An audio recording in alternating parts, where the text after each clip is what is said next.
These trucks carrying Afghan families are heading towards the border crossing with Afghanistan. In the past 2 months, almost 200,000 Afghan nationals voluntarily returned to their country.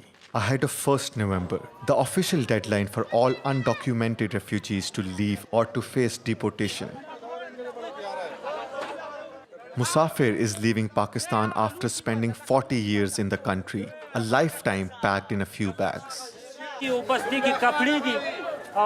There are clothes for women and children, some food items.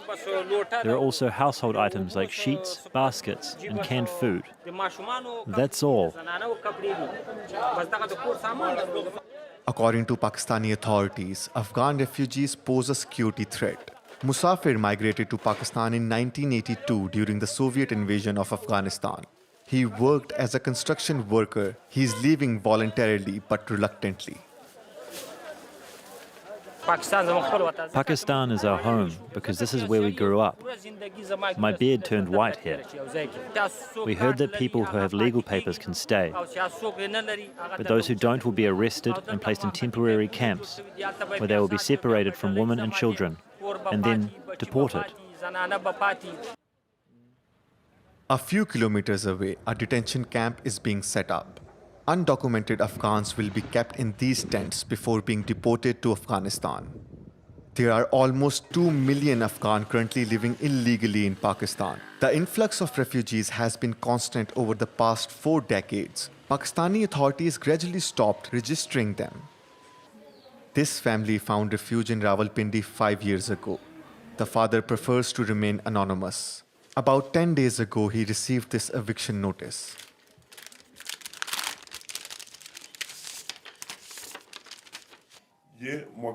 This is a notice from the government to the landlords.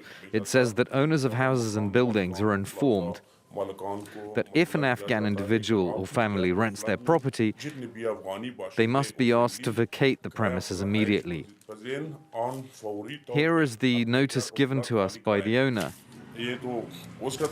He tells us to leave and return to our country. That's what's written here. In an announcement, the Interior Minister encouraged Pakistani citizens to notify police of any undocumented Afghan living in their neighborhood. This father is terrified, but he refuses to leave. This house is our only hope.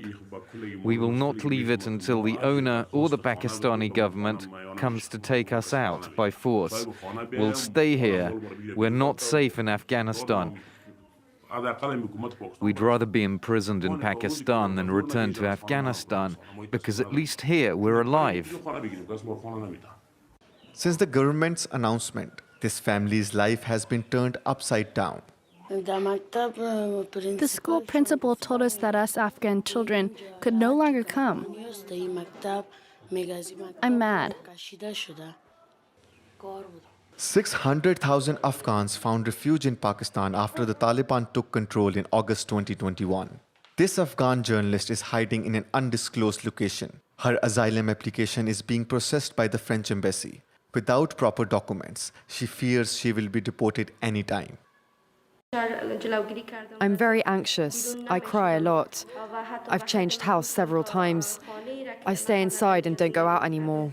I'm hiding. Activists like me are arrested and tortured by the Taliban in Afghanistan. I'm afraid the same thing will happen to me if I'm deported. Several Afghans claim they have had to pay bribes to the Pakistani police. This couple gave equivalent of $1,400 to officers so that the husband could be released from prison. His wife was assaulted by officers. They are meeting with a lawyer who helps them pro bono.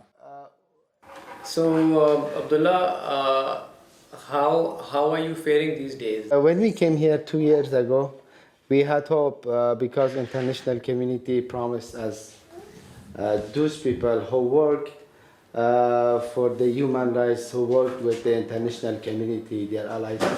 They promised they will get them to a safe places. They will provide them a good life. Just they give us hopes, but nothing. All of a sudden, they find themselves in a situation where the government says, you guys are illegal, you don't have the papers. Why don't they have the papers? Because the government is not giving the papers. This is a human rights disaster. I really hope to wake up humanity to what is happening here. The humanity of our own people and the humanity of the international community. Somebody needs to step in and stop this madness. Pakistani authorities have announced that in the next phase, Afghans with residency cards will also be sent back. The government claims that security conditions in Afghanistan have improved, even though the country is still going through one of the worst humanitarian crises in the world.